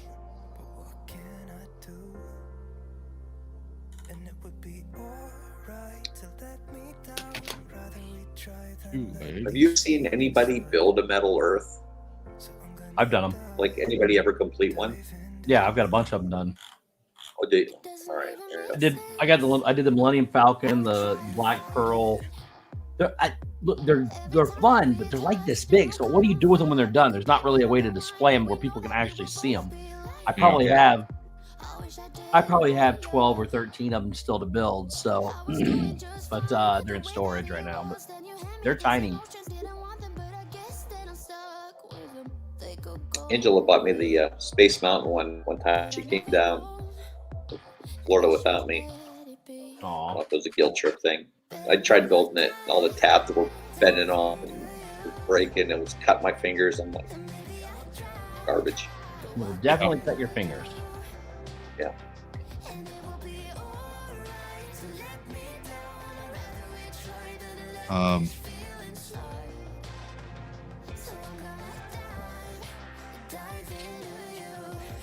Just notice that I've done one Metal Earth with Empire State Building, never again.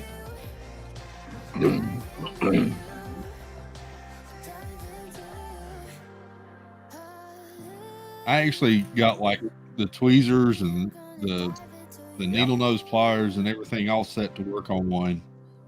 And I started with like the first piece and it went wonky and I was like, yeah, I don't think this is for me and my fat fingers.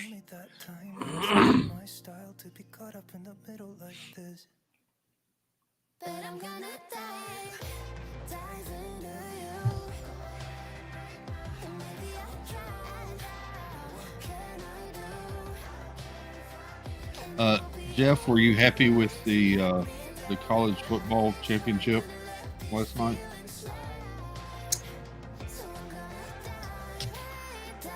I'm glad a team from the Big Ten won. Yeah. I thought Washington would be. The second half, Washington really fell asleep. Yeah. I'm surprised the game was that close. I mean, realistically, Michigan turned the ball over and it still took Washington a 4th and goal to convert to actually score the touchdown that they scored. So, Well, Washington was right in the game. Third, but they were playing fourth terribly. I've said the only reason why it was even close was because of Michigan's turnover. Yeah. They were just all out of. They looked like they were all out of sync. Yeah. I'm glad we're going to 12-team playoff next year. Yeah.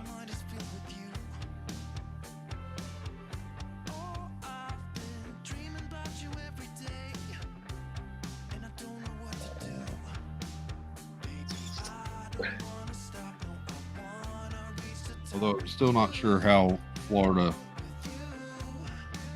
I don't think they would have fared any better. Florida State. Florida State, yeah. Florida State would have got throttled. They shouldn't have been Florida there either. State.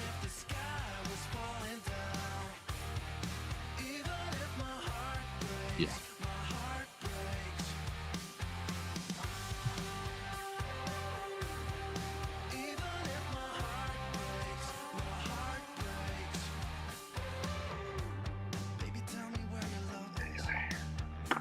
Are the Steelers going to make it to the Super Bowls?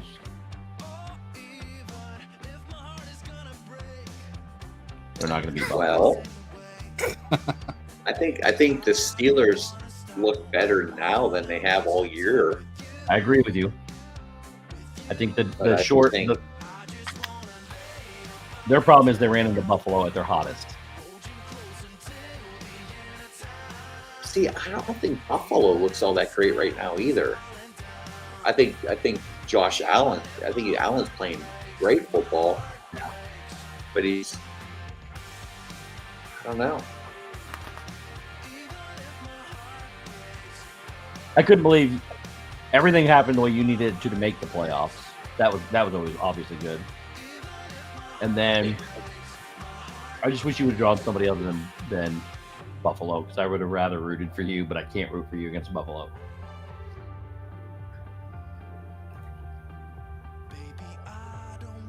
Well, I kind of liked either matchup. I kind of like they were either going to play Buffalo or they were going to play Kansas City. I would have I don't fine with think that. I don't think Kansas City looks real good right Oh, now no. either. Nothing could have worked better though for me the way I wanted it to, because Miami stands the best chance, in my opinion, of going to Kansas City and beating Kansas City, and going to Baltimore and beating Baltimore. And for them to have fallen like they did and tied and then fall to the 6th seed, that's exactly what will happen if they win out.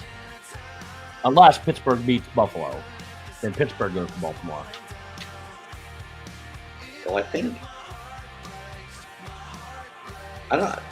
think Baltimore should have beat Pittsburgh. I think they should have played Lamar Jackson. Yeah. Because this is going to be 2 weeks. Jackson's off. Yeah. I know he's practicing and stuff, but It doesn't matter. they have a You're bye right. this week. Yeah, He should have at least played half of that game. I agree. You can't sit a starting quarterback for 2 weeks and expect them to come back in. Yeah.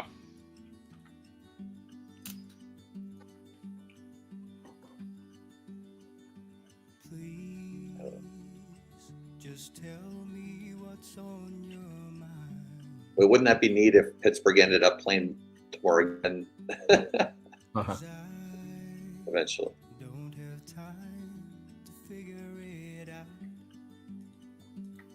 Who does Indianapolis play? Nobody, thankfully. I was rooting against them. I hate Gardner Minshew. I think he's terrible. Maybe we should walk away, just say goodbye and go our separate ways.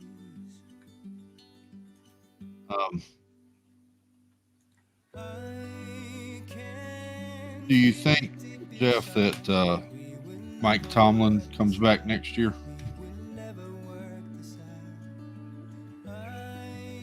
If they lose the first round, do you think he comes back next year?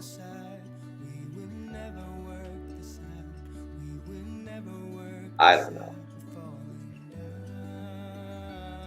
Molly's got that Flacco fever going. Oh, Flacco fever. Flacco, I can't stand him. Walks into one of the best receiving corps. Now, granted, their other quarterbacks couldn't get it done, but he got one of the best receiving corps in football, and he looks just like he did in Baltimore. You take those guys away, and he's exposed for the true quarterback he is. Now, for his age and getting off the couch and coming in and throwing the ball, I think he's doing an okay job. He's not a godsend by any means. I mean, kudos to him for being his age in the NFL.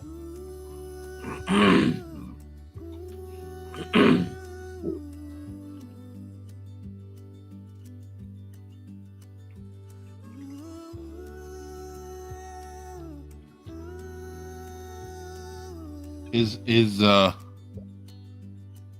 coming from the couch and playing is slightly reminiscent of Kurt Warner.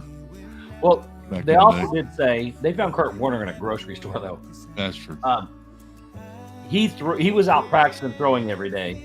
They said they did this big thing on him over the week, whatever this last game was, where he knew that with all the injuries and all this other stuff going on, that somebody was going to need somebody, and so he continuously threw and went through the drills every day so that he was ready when they did call.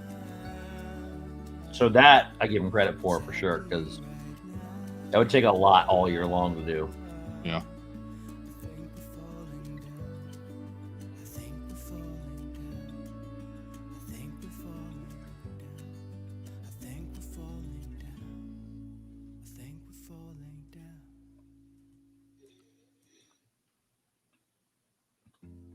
Everybody makes mistakes.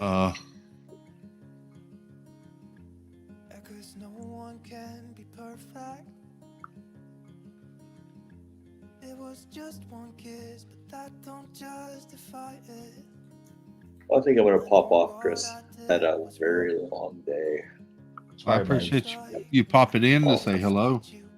No, thanks for the link. Appreciate it. It's good to see you. Good seeing you guys. was okay to see you. How about all the January birthdays? There's a lot of them. Birthdays in January. Yeah. There's a lot. There's one coming up again soon too. Today was T. Oh. Marie's. Yep. And Debbie. Debbie's was Sunday. And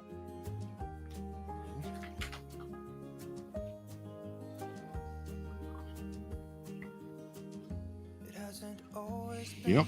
all right, gentlemen. Well, you guys have a good night. You too, sir. Buddy. I'll Good to see you. catch you on the flip. Yep. Bye. See you. Have a good night. Good All night. right. Bye-bye. Old Jerf. Love me some jerk. Yep. All right. Now then, this. Oh, I did that wrong. What'd you do? I attached this in a way that I wasn't supposed to attach. Boo. So now I have to undo. That's okay.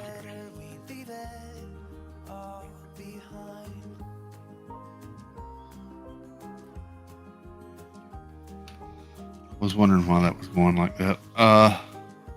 Disney Dynamics, welcome in. Good to see you. Hey.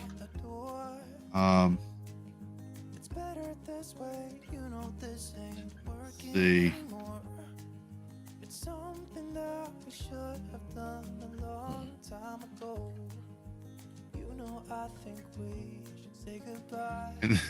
And Nicole. Nicole said, when we were talking about birthdays, Nicole said, yeah, that semi-sweet guy in the right-hand corner of the screen's birthday. Who's that? She was talking when Jeff was here, and there was somebody in the right-hand corner. Nope. Nope, it's not. It's coming up because we celebrated it relatively yesterday on the stream. They were going to do that regardless.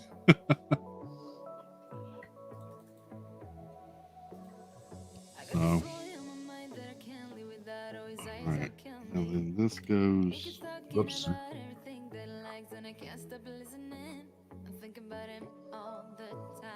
right. Now this is making sense.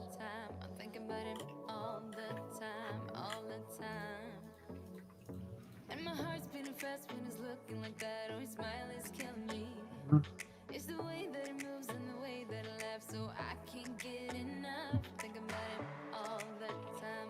I can get him off my mind. And that is our camera stand on legs now. Very How's nice. that?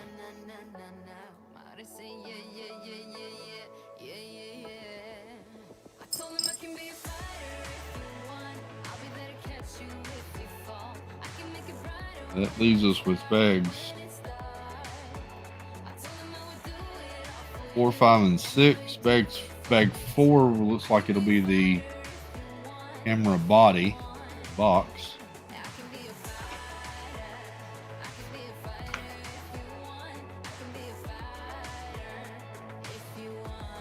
I'm gonna flip ahead here. Yeah. Oh.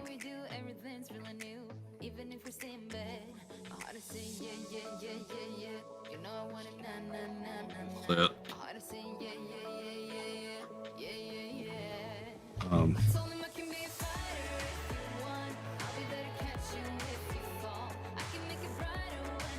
The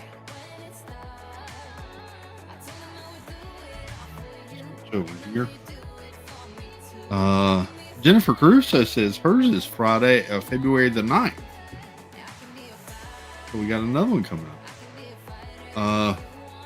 Disney Dynamics just finished the Lego Haunted House. Great build. I thought about buying that one. because it's on sale on Lego's website right now. You can get that one for a pretty decent price with it marked down now. So, um, 100 Acre Wood said, I just watched Steamboat Willie for the first time. Wow. Wow. That was the first thing I watched when Disney Plus came out. Me too. No, that's a lie. That's a lie. The first one was Willow, then that. Yep. That was the first thing I watched when Disney Plus, when I joined Disney Plus, the Steamboat Willie.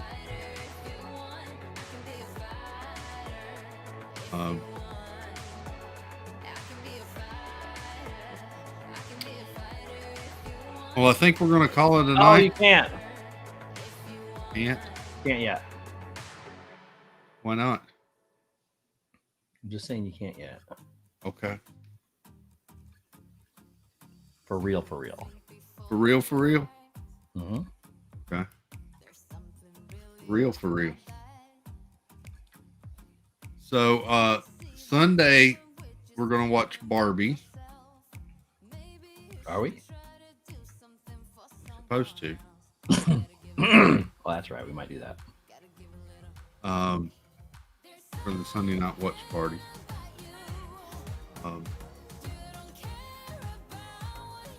And then, see, tonight's Tuesday. Tomorrow night's this and that. What's this and that got going tomorrow night? I don't know. For real, I don't know. For real, for real. For real, for real.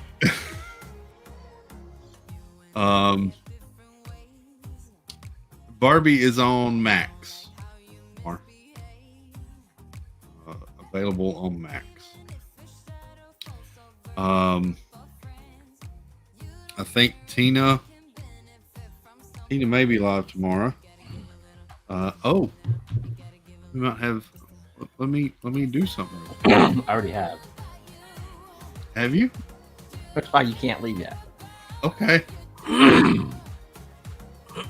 You might have to maybe try again too, because I guess it may not be working. But I'll do it again here. Didn't see that because with the build. There we go. I hope that happens. Let's see.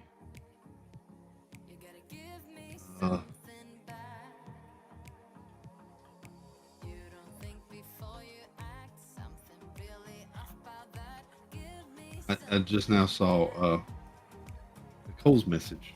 Here we go. I'm catching up. I'm late, but okay.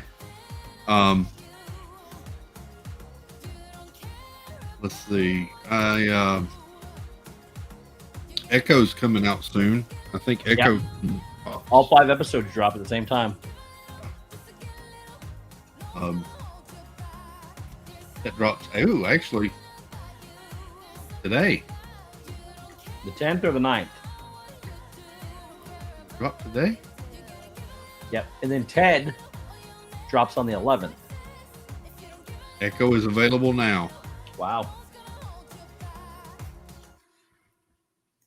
All 5 episodes. Mm-hmm. And they look to be pretty decent time for, well, except for the last one. So you got 51 minutes, 41 minutes, 45, 40, and then the last episode is 37 minutes. The last episode was only 37 minutes? The last episode is only 37 minutes. That doesn't make any sense.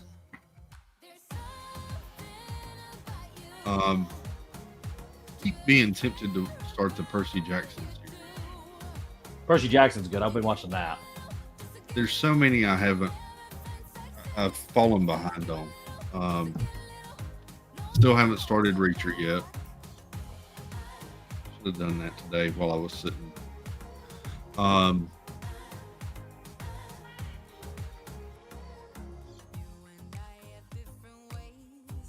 Yeah.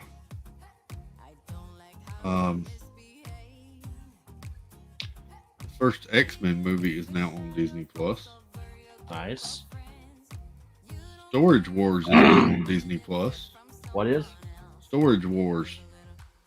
I love Storage Wars. It's on Disney Plus. Yes.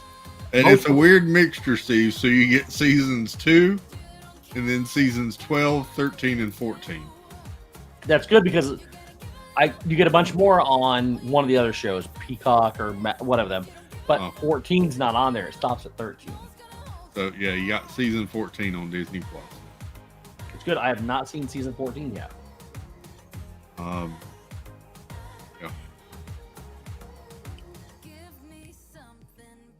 That's interesting. So Disney Plus now has a subcategory down here under where it shows like your continued watching, you're new to Disney Plus. There's now a section here labeled dark dramas. Wow. And it headlines with Echo, and then you go to Logan, Moon Knight, Jessica Jones, Werewolf by Night, and then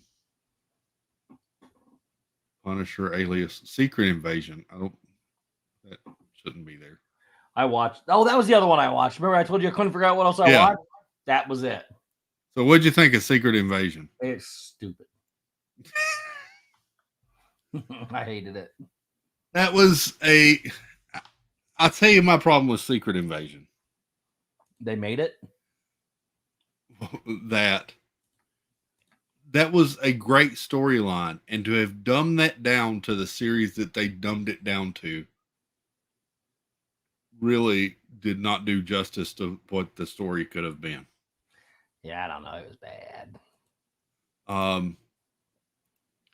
I also take offense to some of the CGI in that final battle between Daenerys Targaryen, first of her name, and the Super Skrull. She's my dragon queen.